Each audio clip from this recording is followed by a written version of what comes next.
जो नेटवर्थ इस वक्त बताई जा रही है वो है इनकी $155 बिलियन। आज प्राइम मिनिस्टर मोदी दुनिया को ऑफर कर सकता है कि मेरे पास गौतम अदानी है इन्वेस्ट करने के लिए एक एक कंपनी। हमारे यहाँ क्यों इस तरह इंडिविजुअल बिलियनियर्स जो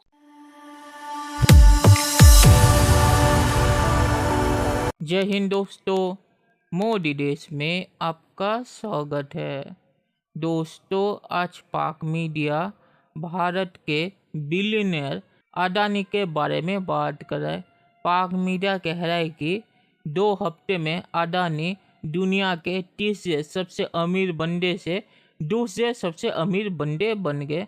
तो इससे पता चलता है कि भारत की इकोनॉमी कितनी तेज़ी से ग्रो कर रही है। और पाक मीडिया ये भी कह रहा है कि अडानी के पास अभी $150 बिलियन है और पाकिस्तान का फॉरेन रिजर्व $8 बिलियन है। तो इससे पता चलता है कि अडानी कितने अमीर बंदे हैं। और पाक मीडिया कह रहा है कि सिर्फ भारत में ही ऐसे बिलियनर इतनी तेज़ी से बन सकते हैं। दोस्तों, ये वीडियो बहुत ही मज़ेदार है, तो इसे आप पूरा ज़रूर देखिएगा। तो चलिए और इंतज़ार न करके ये वीडियो देखते हैं कि विद इन 2 वीक्स इंडिया के बिलियनियर गौतम अडानी अब जेफ बेजोस को पीछे छोड़कर सेकंड नंबर पर आ चुके हैं। जो नेटवर्थ इस वक्त बताई जा रही है वो है इनकी $155 से ऊपर जा चुकी है। इंडिया के एक बिजनेसमैन है, उनका नाम है गौतम अदानी। वो इस वक्त दुनिया के सेकंड रिचेस्ट बंदे बन गए हैं आफ्टर एलॉन मस्क। और फोर्ब्स मैगजीन कहता है कि उनकी जो मेरा ख्याल है नेट वर्थ है वो तकरीबन $159.9 बिलियन। दरअसल पाकिस्तान के अंदर, क्योंकि आप पाकिस्तान की एलीट को और पाकिस्तान के जो पॉलिटिकल कल्चर को बड़ा इन डेप्थ समझते हैं, पाकिस्तान के अंदर इंडस्ट्रियलाइज्ड या इंडस्ट्री बेस्ड बिलियनियर्स क्यों नहीं है। और क्यों जो पाकिस्तानी बिलियनियर्स हैं वो या तो पॉलिटिशियंस हैं या वो हैं। आज प्राइम मिनिस्टर मोदी दुनिया को ऑफर कर सकता है कि मेरे पास गौतम अदानी है इन्वेस्ट करने के लिए एक एक कंपनी जो है वो कहाँ पहुंची हुई है। जिस तरह फेसबुक कह रहे हैं कि हमें मेटा कह रहा है कि हम पाकिस्तान में $120-25 मिलियन लगाएंगे, अब कंपनीज पाकिस्तान को एड दे रही हैं। हमारे यहाँ क्यों इस तरह इंडिविजुअल बिलियनियर्स जो एक्सपोर्ट लेड ग्रोथ हमें नहीं दे सके, इसको आप कैसे रीड करते हैं? क्योंकि प्राइम मिनिस्टर मोदी तो आज अपने बिजनेसमैन को इंटरनेशनली जो है वो कैश करवा रहे हैं। सर, अर्ली डिसीजन जो है 1947 से लेकर आज तक अगर देखा जाए तो उनके जो डिसीजन पहले जो लगते थे कि अच्छे डिसीजन नहीं है उनके, लेकिन वो सारे आप उनको जब अकेला बैठ के सारी उसकी मैंने रिसर्च की तो वो सारे उस वक्त इस वक्त उन सब का फ्रूट आज निकल रहा है। अब मैं वो छोटी सी बात बताऊंगा कि उन्होंने शुरू में 1947 में इंपोर्ट पे पाबंदी लगा दी, तो इंडस्ट्रियल रेवोल्यूशन लाया गया, वहां गाड़ियां अपनी बनाई गई, रेफ्रिजरेटर अपने बनाए गए। ये सारा इंपोर्ट का सिलसिला तो भी 20 साल 25 साल पहले खोला उन्होंने।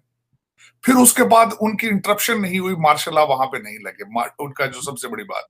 अब उसके बाद पाकिस्तान के हवाले से अगर देखा जाए, वजीर आजम के खिलाफ अदम एतमाद आती है तो वो कहता है मैं मुल्क ही तबाह कर दूंगा, मुझे क्यों निकाला गया। अनोखा लाडला जो है वो कहता है मैं इस्लामाबाद पर हमला करूंगा। इकॉनमीज हमेशा ग्रो करती हैं जहां लॉ एंड ऑर्डर के हालात बेहतर।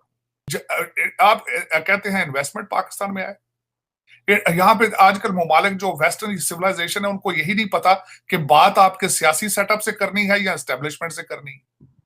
वहां से तो पाकिस्तान से तो पाकिस्तानी पैसे लेकर भाग रहे हैं, आप कहते हैं बाहर से पैसे आएंगे।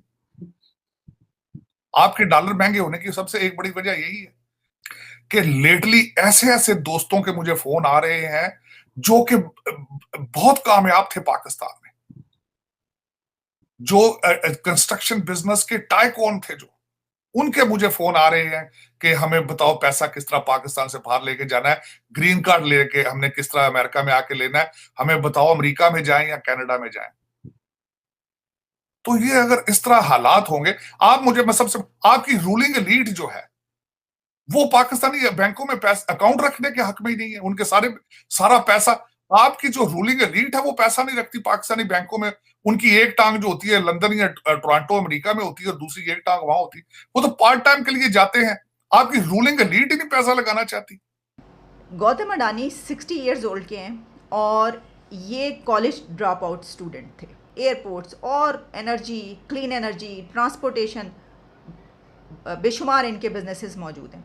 लेकिन इसी के साथ इन्होंने बड़ी एक जो अमाउंट है वो डोनेट भी की है, और इसके अलावा इन्होंने जो क्लीन एनर्जी है कंट्री में उसके लिए भी काफ़ी पैसा लगाया है, कि ये होने की वजह से इंडिया पर बहुत असर पड़ा है, इंडिया बहुत तेज़ी से ऊपर आ रहा है।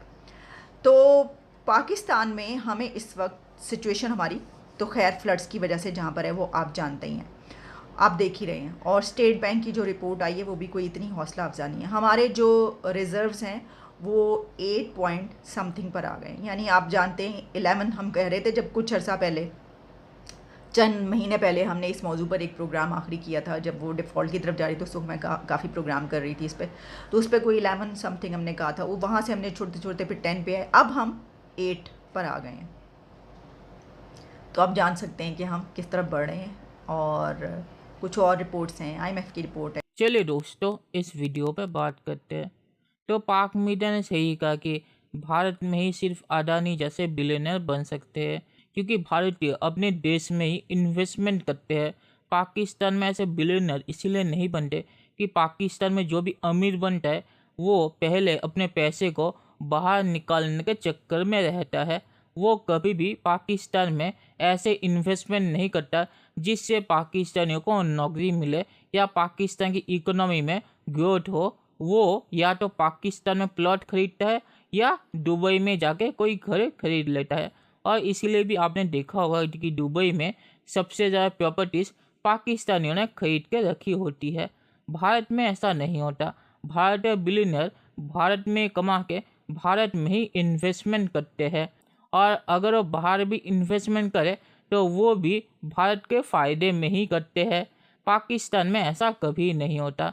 और पाक मीडिया ने ये बोला भी कैसे, पाकिस्तान में अभी जो अमीर बंदे हैं वो अभी से ही रास्ते खोज रहे हैं कैसे पाकिस्तान से भागा जाए और किसी दूसरे देश की नेशनलिटी ली जाए और पाकिस्तान से अपने पैसे को भी निकाला जाए। तो अगर ऐसे पाकिस्तान में अमीर लोग होंगे तो पाकिस्तान में बिलियनर कैसे बनेंगे, क्योंकि जब भी थोड़े से पैसे आते वो पाकिस्तान से भाग जाते हैं। तो इसीलिए पाकिस्तान में कोई अडानी जैसा बिलियनर नहीं बनता। और आखिर में मैं ये कहूँगा कि पाक मीडिया ने सही कहा कि पाकिस्तान में कोई लॉ एंड ऑर्डर नहीं है और पाकिस्तान में डेमोक्रेसी भी नहीं है, और डेमोक्रेसी नहीं है इसीलिए पाकिस्तान में कोई स्टेबल पॉलिसी भी नहीं होती जिसके ऊपर बेस करके कोई पाकिस्तान में इन्वेस्टमेंट करे। और जैसे मैंने कहा, पाकिस्तानी अगर पाकिस्तान में इन्वेस्टमेंट नहीं करेंगे तो बाहर से और कौन आएगा। तो इसी वजह से पाकिस्तान की इकोनॉमी भी ज़्यादा ग्रो नहीं कर रही। तो चलिए देखते हैं कि फ्यूचर में क्या होता है। दोस्तों, ये वीडियो देखने के लिए बहुत बहुत शुक्रिया, और हमारे चैनल सब्सक्राइब करना मत भूलिएगा। Thank you very much.